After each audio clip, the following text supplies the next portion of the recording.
According to global press reports written in the UK's Guardian, the US's Wall Street Journal, and even the UAE's The National newspaper, an unusual investigation in Iran in 2011 led to the uncovering of an alleged supernatural threat involving everything from the practice of magic to the coming of the Antichrist. One of the most interesting aspects of the investigation concerned several senior individuals, one of whom allegedly has the ability to summon extra-dimensional creatures from other planes of existence. During his interrogation, one of the questioning investigators suddenly suffered a violent heart attack.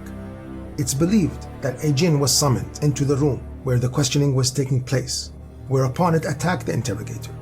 The chief prosecutor in the case had already alleged that all the accused were involved with interacting with the jinn and performing illegal exorcisms and connections with unknown worlds. Exactly what these worlds are, or more specifically, the creatures that inhabit them, is what this episode will examine.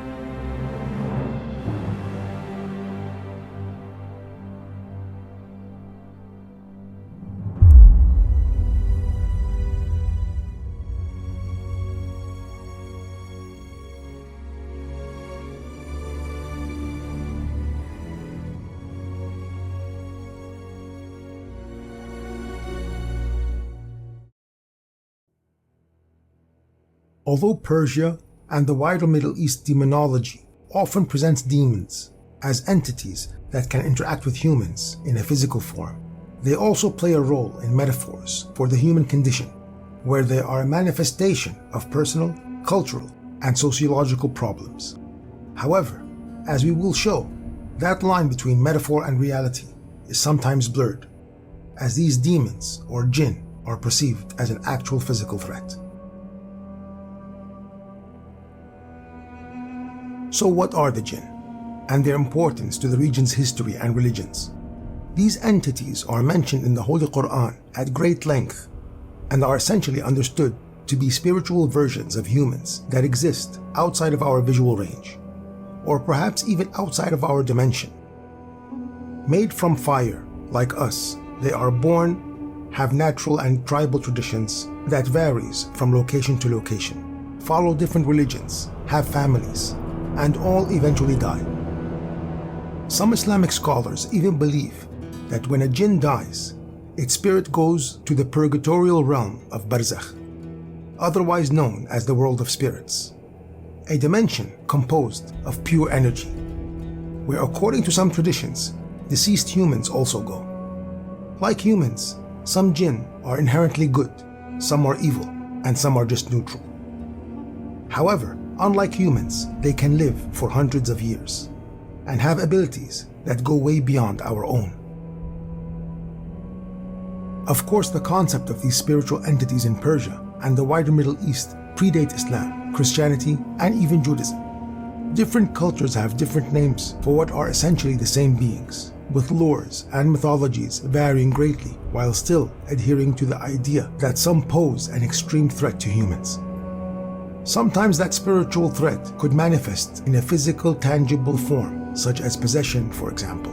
But often it will come as a means to test our morality, preying on human weaknesses such as lust or jealousy, making these demons psychological metaphors instead of real creatures, or at least a weird hybrid of both. One book that can give us insight into these creatures and other supernatural entities, both spiritual and physical, comes from the Persian manuscript Kitabi Ajaibi Makhluqat, otherwise known as Wonders of Creation, published in 1921 and seemingly inspired by Zakaria Qazimi's 14th century work Ajaib al-Makhluqat wa Gharaib al-Mawjudat, which we have spoken about in earlier episodes. This illustrated manuscript on magic and astrology is also a book on monsters, demons, angels, and other paranormal anomalies. In fact, the works are so similar, we are unsure if they are just variations of the same texts, since academics date the Persian version to only being authored in the 1920s. Since we have no intention in purchasing or even downloading ancient books on magic and monsters, because who in their right mind would be brave or dumb enough to do so, we will go on the assumption that the 1921 book is its own unique piece of work. The author of the most recent book attributes his knowledge to the court of biblical King Solomon, who was believed to possess power over demons and spirits, and describe ailments and the demons associated with them, along with instructions on how to exorcise them, including methods of summoning the most powerful angels from heaven to do so. However, the author's identity remains vague and signs the book as Rammal Bashi, the son of Ja'far. A Rammal was a type of occult expert, like a healer or sorcerer, who people will frequently turn to in the event that they had problems that couldn't be solved by normal means, such as sicknesses that appeared incurable. They could do many things, primarily deviation, types of magic, breaking spells, exorcisms, and spirit summoning.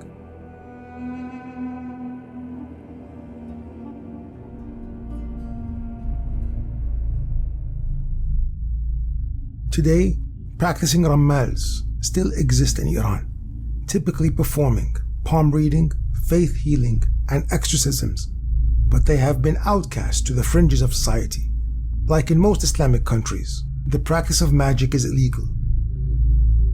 Putting aside the terrifying topic of jinn possession, among the most notable anomalous entities is one called Al, a night predator from Persia folklore that preys on newborn babies and their mothers.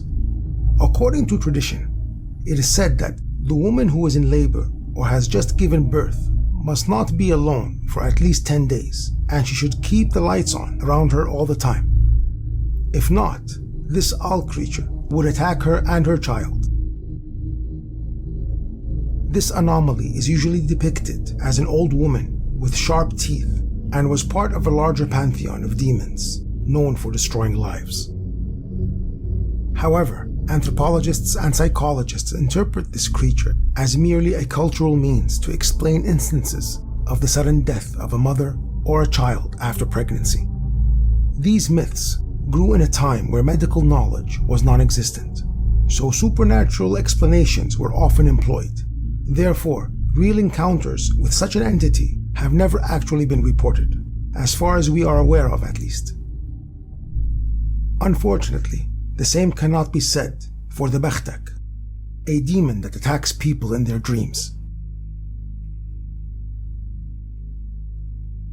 Recently, in an episode of Mysterious Middle East Dark, Patreon saw our deep dive into the research the neuroscientist Dr. Jalal Baland done on sleep paralysis in Egypt and Turkey. In the Turkish portion of the study, out of the 59 individuals who took part, 51 of them claimed to have encountered the same supernatural entity in their dreams.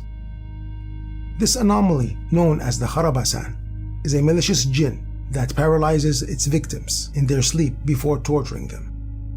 Within Persian folklore, its equivalent is known as the Bakhtak. This Iranian variant also sits on the chest of its victims, paralyzing them in order to feed off their fear before letting them go. With pre-Islamic Iran, there are many other demons and monsters that populate its traditions. However, it is in Zoroastrianism where one of the most powerful and relevant to the modern-day society can be found. Here we are introduced to the prince of evil spirits, named Ahriman, an entity we spoke of in our episode on Mithraism. Zoroastrianism is an ancient pre-Islamic religion from Persia and is one of the world's oldest continuously practiced faiths today. According to this religion's mythology, Ahriman had created an army of demons called Devas, whose job it was to promote immoral behavior amongst us humans. It would appear that several Devas were even once sacred Hindu deities that were then culturally repurposed by the Persians to act as malevolent spirits instead of benevolent Hindu demigods. These spirits include the demon of discontent and ingratitude, who manipulates humans into feeling jealousy and bitterness, playing into the idea that spiritual entities are more psychological metaphors than actual real creatures. Now, as mentioned in our episode on Mithraism, the ancient Persian deity of Ahriman is not merely a concept related to the past, but is a spiritual entity that is actively followed today in the West, albeit in a low-key manner. One of this channel's Patreons introduced us to the late Austrian esotericist and philosopher Rudolf Steiner. According to Steiner, Ahriman, a version of the name Ahrimanos, is a supernatural being that is the embodiment of everything the physical world represents, from science to materialism, minus the things that make us human. That being compassion, heart, and soul. Again, this plays into the idea that demons are more of a psychological and sociological metaphor that should not be taken literally. However, Steiner then goes on to refer to Ahriman as more than an abstract concept of religious morality, but as an actual physical threat, an entity of cosmic scale. He believes that this anomaly will be born into a human body in a Western country, and he will be seen as a great leader, bringing peace and great innovations in healing and other spheres, and the world will adore him. However, this is not a utopia, as this person will be the embodiment of materialism. According to Islam, the description of this humanoid anomaly almost perfectly matches the attributes of the Antichrist. Writing in the early 20th century and employing elements of a Lovecraftian-type cosmic horror with Abrahamic premillennial apocalyptic fears, Steiner does not refer to Ahriman as the literal Antichrist, but instead places him with the context of a cosmic triad of three powerful beings, Lucifer, Christ, and Ahriman. Here, Ahriman is described by him as a Western counterpoint to the physical incarnation of Satan in the East, with the birth of Jesus, Isa, in Palestine as the balancing point between the two. He essentially makes these three beings as both physical individuals and metaphorical archetypes.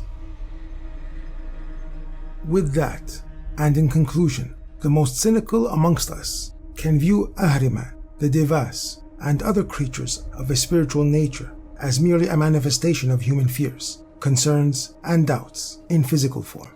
However, those abstract concepts are actually perceived as physically manifesting in everyday life, with the ability to cause harm, such as that police interrogator who suffered a heart attack in Iran, or the paralyzed participants in a sleep experiment in Turkey, and even the physical birth of Ahriman in human form.